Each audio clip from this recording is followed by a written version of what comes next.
The world was devastated by the first global plant virus. Crops withered, forests died, and eating infected food triggered severe autoimmune diseases. Oxygen levels plunged to 10%, causing a cascade of natural disasters.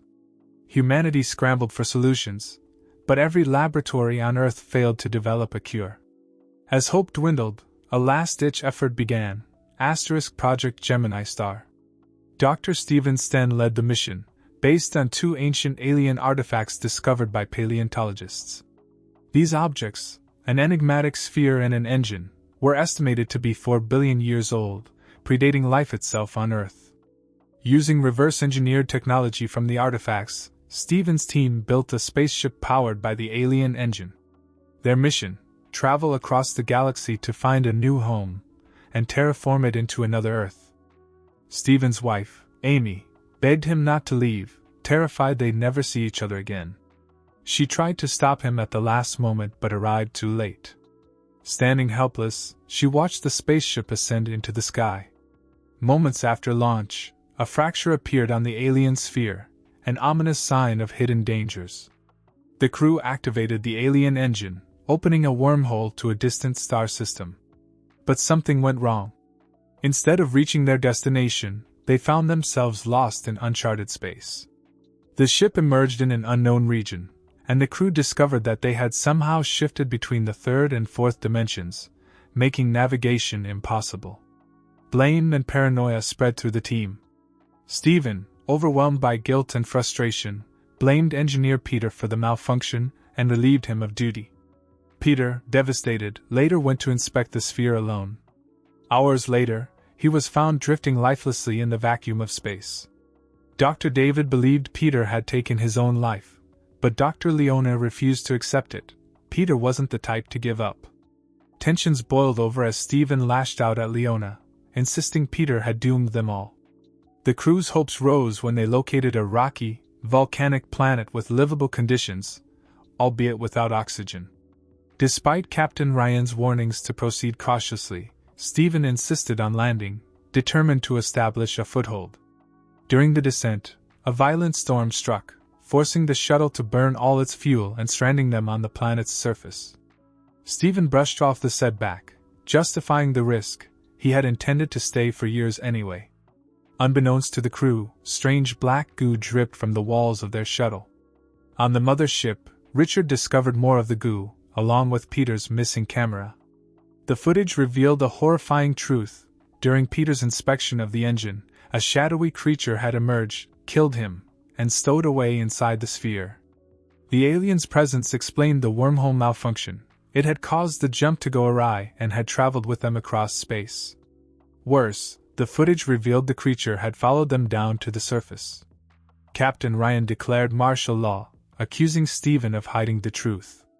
Stephen admitted he had noticed the strange form during their final test on Earth but chose to ignore it, desperate to save humanity. Enraged, Ryan blamed Stephen for Peter's death and the entire disaster. As tensions reached a boiling point, David discovered the alien sphere was running a corrupted program, producing lifeforms at an accelerated rate. Someone had tampered with it. Determined to fix his mistake, Stephen convinced David to join him on a mission to the caves, where the sphere had been activated. There, they discovered the sphere was generating alien creatures in rapid bursts. Just as the creatures began closing in, Stephen and David barely escaped to the shuttle. Upon their return, Ryan confronted Stephen, and a fight broke out. Before it could escalate further, alarms blared. The alien had breached the shuttle. Inside, Leona stumbled upon the goo again, only to be ambushed by the alien. Frank intervened, sacrificing himself to give her time to escape. She regrouped with the crew, reporting Frank's death and the creature's movements. With the power generator damaged, communication with Richard aboard the mothership was lost. Stephen volunteered to restore the backup systems, knowing the alien might ambush him. Ryan managed to drag him back just in time, and the team devised a plan to trap the alien in the airlocks. Stephen acted as bait while Leona worked to release the airlocks. As the alien chased Stephen, Richard struggled to control the engine, which was essential for incinerating the creature. At the same time, David, delirious and infected by the alien goo, attacked Ryan, believing the alien was the key to redemption. Humanity was just an accident, David whispered, convinced the sphere had created life by mistake. In a desperate act, Stephen used a Rubik's Cube to distract David long enough to shoot him.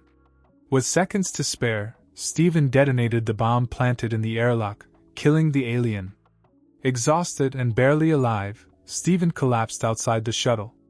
He awoke to Richard's voice over the comms. Rescue wasn't possible with the storm still raging. Knowing the end was near, Stephen decided to return to the sphere for one final attempt at saving Earth. Meanwhile, back on Earth, Amy discovered the bracelet Stephen had given her, a keepsake made from a fragment of the original alien sphere. Hidden within it was a message, instructions on how to activate the sphere remotely. In the alien cave, Stephen uncovered the truth. They hadn't traveled across space but through time star. They were stranded on Earth 4 billion years in the past. The same sphere they carried was destined to seed life, creating a time loop that ensured humanity's existence. With time running out, Stephen carved the vaccine formula into the sphere fragment, ensuring Amy would discover it in the future. Through the temporal connection, Stephen and Amy shared a fleeting reunion. He gave her the formula and told her he loved her one last time before the connection severed. Alone in the past, Stephen succumbed to oxygen deprivation, dying in the cave where life on Earth would one day begin.